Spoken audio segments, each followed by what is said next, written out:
اعوذ باللہ من الشیطان الرجیم بسم اللہ الرحمن الرحیم السلام علیکم ورحمۃ اللہ وبرکاتہ۔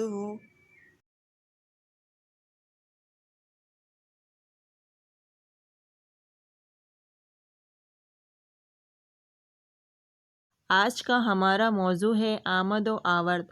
آج ہم آمد و آورد کی تعریف، مفہوم اور وضاحت کے بارے میں جانیں گے، جس میں بہت ساری مثالیں شامل ہیں اور اس کے علاوہ ان کے مابین فرق کی بھی وضاحت کریں گے۔ آمد کو انگریزی میں اسپونٹینیٹی کہتے ہیں۔ یہ ایک شعری اصطلاح ہے۔ آمد فارسی زبان کا لفظ ہے جو آمدن کا حاصل مصدر ہے۔ اس کے لغوی معنی آنے کے آثار کے ہیں، مگر شعری اصطلاح میں آمد ایسے شعر کو کہتے ہیں جو شاعر کے ذہن میں بے ساختہ آئے اور اسی طرح لکھ دیا جائے۔ اصطلاح میں داخلی آہنگ کے لفظوں سے ہم آہنگ ہونے کو آمد کہتے ہیں۔ یہ شعر کہنے کی ایک کیفیت کا نام ہے، جس سے مراد شاعر کی وجدانی کیفیت ہے، جس کے تحت بغیر سوچے سمجھے اور بلا کوشش کے شاعر کے دل پر شعر کا درد ہوتا ہے۔ آورد کیا ہے؟ آورد کو انگریزی میں کنٹرائیو کہتے ہیں۔ یہ ایک شعری اصطلاح ہے۔ آورد آمد کی ضد ہے۔ جب شاعر ارادی طور پر فقرے سخن میں بیٹھے اور شعر کہنے کے بعد اس کے لفظ و بیان اور ترتیب پر غور کرے، الفاظ میں رد و بدل کر کے اسے صاف، رواں اور بہتر پیرایہ میں ڈھالنے کی کوشش کرے، اسے آورد کہتے ہیں۔ مولانا الطاف حسین حالی نے آورد کو آمد پر ترجیح دی ہے۔ بقول حالی، قدرتی شاعر شعر کہنے کے لیے بیٹھتا ہے، مگر حقیقت میں اس کا دل اور خیالات ہر وقت اس کام میں لگے رہتے ہیں۔ ہاں، یہ ضرور ہے جو کیفیت وہ آپ اٹھاتا ہے، اس کے لیے لفظ ڈھونڈتا ہے کہ الفاظ کیسے ہوں اور کس طرح ترتیب دوں۔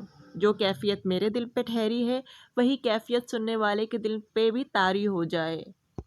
شمس الرحمن فاروقی صاحب کا آمد و آورد کی بابت کہنا ہے کہ شعر میں آورد ہے کہ آمد، اس کا فیصلہ اس بات سے نہیں ہو سکتا کہ شعر بے ساختہ کہا گیا یا غور و فکر کے بعد۔ آورد اور آمد شعر کی کیفیات ہیں، تخلیق شعر نہیں۔ اکثر لوگوں کے خیال میں جو شعر یا جملہ شاعر یا ادیب کی زبان یا قلم سے بے ساختہ ٹپک پڑے، وہ اس شعر یا نثری تحریر سے زیادہ لطیف اور پر اثر ہوتا ہے جو اس نے غور و فکر کے بعد لکھا۔ یہ مثال دیتے ہیں کہ جو شیرہ انگور سے خود بخود ٹپکتا ہے، وہ اس شیرے سے زیادہ میٹھا اور پر لطف ہوتا ہے جو انگور سے نچوڑ کر نکالا جائے۔ شعر یا نثر میں دو چیزیں ہوتی ہیں، ایک خیال، دوسرے الفاظ۔ خیال تو گزشتہ مشاہدے کی بچت کی صورت میں فوراً ذہن میں ترتیب پا گیا، مگر اس کے اظہار کے لیے لفظوں کا خلط تیار کرنے کے لیے تو وقت درکار ہوتا ہے۔